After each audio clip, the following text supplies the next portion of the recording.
നമ്മുടെ ഇന്നലെ കൊല്ലം ഉളിക്കോവിലായിരുന്നു ആ ഞെട്ടിക്കുന്ന വാർത്ത. അവിടെ ഒരു തേജസ് രാജ് എന്ന് പറയുന്ന വിദ്യാർത്ഥി, ഫെബിൻ രാജ് എന്ന് പറയുന്ന വിദ്യാർത്ഥിയെ കൊലപ്പെടുത്തിയതിനു ശേഷം ട്രെയിനിന് മുന്നിൽ ചാടി ആത്മഹത്യ ചെയ്തായിരുന്നു വാർത്ത.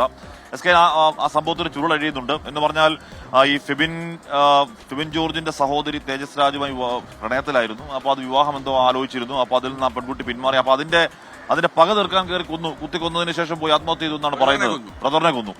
അപ്പൊ എന്താണ് ഈ പെൺകുട്ടിയെ കൊല്ലാൻ വേണ്ടി വന്നതാണെന്നാണ് പറയപ്പെടുന്നത്. അപ്പൊ അങ്ങനെ ബ്രദറിനെയാണ് കൊന്നത്, അല്ലെങ്കിൽ ബ്രദറിനെയും സഹോദരിയും കൂടി കൊല്ലാൻ പ്ലാൻ ഉണ്ടായിരുന്നോ എന്നത് പോലീസ് ആലോചിക്കുന്നു. അപ്പൊ SK അരുൺ രാജ് ആ വാർത്തയുടെ ഒരുങ്ങുമ്പോൾ ചെയ്യുന്നുണ്ട്. അരുൺ നിൽക്കുന്നത് കൊലപാതകം നടന്ന ഉളിയക്കോവിലെ വീട്ടിന്റെ മുന്നിൽ നിന്നാണ്. സുജിത് സുരേന്ദ്രൻ തേജസ് രാജിന്റെ നീണ്ടകാരലെ വീടിന് മുന്നിലുണ്ട്. അരുൺ രാജായിരുന്നു. അരുൺ, എന്തായാലും നാട് ഞെട്ടിയ വാർത്തയാണ്. എന്ന് പറഞ്ഞാൽ നമുക്ക് ഞെട്ടലൊരു പുതുമയല്ലിപ്പോ, പുത്തരിയല്ലിപ്പോ, എന്നാൽ പോലും നമ്മൾ നാട് വല്ലാതെ ഞെട്ടി ആ വാർത്ത കേട്ട്. അതിന്റെ സംഭവങ്ങൾ കൃത്യമായി എന്താണെന്നാണ് പോലീസ് പറയുന്നത്? അരുൺ,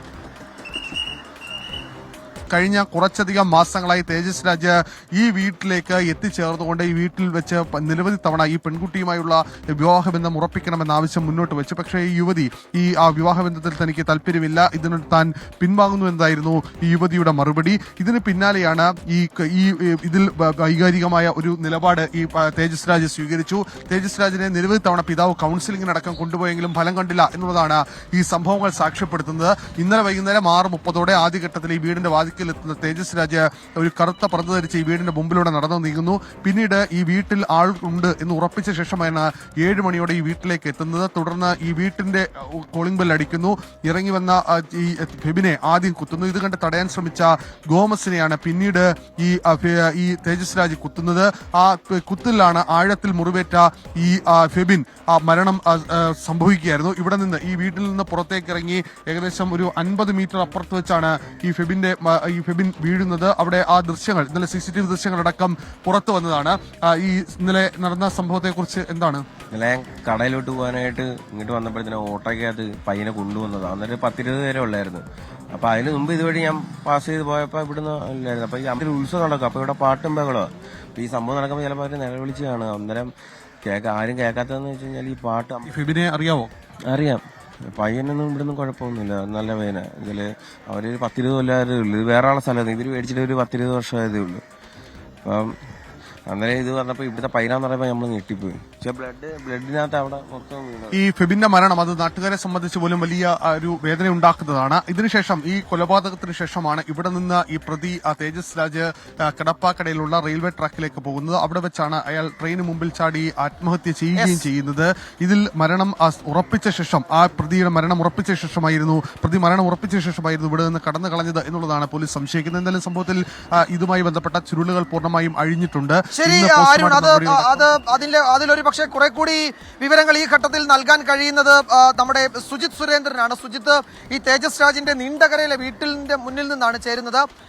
സുജിത്ത്, എങ്ങനെയാണ് ആ നാട് ഇതിനോട് പ്രതികരിക്കുക എന്ന് നമുക്കറിയില്ല. കാരണം ഒരു പക്ഷേ നമുക്ക് ഈ വെഞ്ഞാറമൂട് സംഭവം എന്നൊക്കെ പറയുന്നത് പോലെ, ചേന്നമംഗലത്തൊക്കെ ഉണ്ടായ ദുരന്തം പോലെ ആ നാട് ആകെ ഞെട്ടിത്തരിച്ച് നിൽക്കുന്ന ഒരു അവസ്ഥയായിരിക്കും. എന്താണ് അവിടെ നിന്ന് നീണ്ടകരയിൽ നിന്ന് സുജിത്ത് ഈ ഘട്ടത്തിൽ പങ്കുവയ്ക്കാൻ കഴിയുന്ന മറ്റു വിവരങ്ങൾ?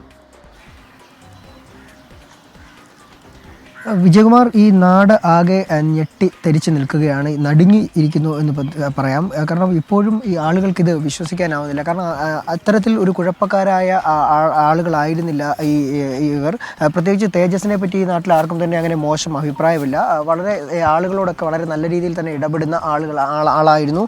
ഈ പ്രദേശത്തെ ആളുകളോടൊക്കെ തന്നെ നല്ല കാര്യമായൊക്കെ ഇടപെടാറുണ്ടായിരുന്നു. അങ്ങനെ ഇവർ പ്രത്യേകിച്ച് ഈ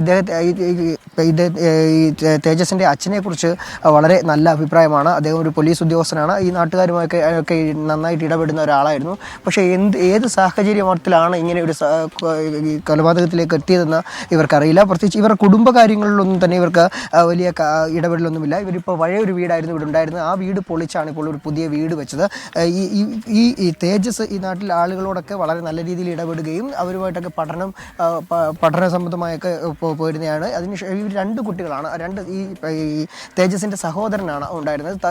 സഹോദരൻ ഇവർ രണ്ടുപേരും ഈ നാട്ടുകാരുമായൊക്കെ സഹകരണമായിരുന്നു. ഇപ്പോൾ അവർക്ക് വിശ്വസിക്കാനാകുന്നില്ല എന്നാണ് ഈ നാട്ടുകാർ നമ്മളോട് പ്രതികരിച്ചത്. അപ്പോൾ ഇന്നലെ ഈ കഴിഞ്ഞ ദിവസവും തേജസ്സിനെ ഇവിടെ ആളുകൾ കണ്ടിരുന്നു. ഇപ്പോൾ ഈ പ്രദേശവാസികൾ നമ്മളോട് ഇപ്പോൾ ഇവിടെ വന്നപ്പോൾ പ്രതികരിച്ചത് അവർ പ്രതികരിച്ചതും ഇത്തരത്തിൽ നല്ല സ്വഭാവമുള്ള ഒരു ഈ തേജസ് ഈ ഒരു രീതിയിലേക്ക് എങ്ങനെ പോയി എന്ന് മനസ്സിലാക്കാൻ സാധിക്കുന്നില്ല. അവർക്ക് ഇപ്പോഴും വിശ്വസിക്കാനാകുന്നില്ല എന്നാണ് അവർ പറഞ്ഞത്.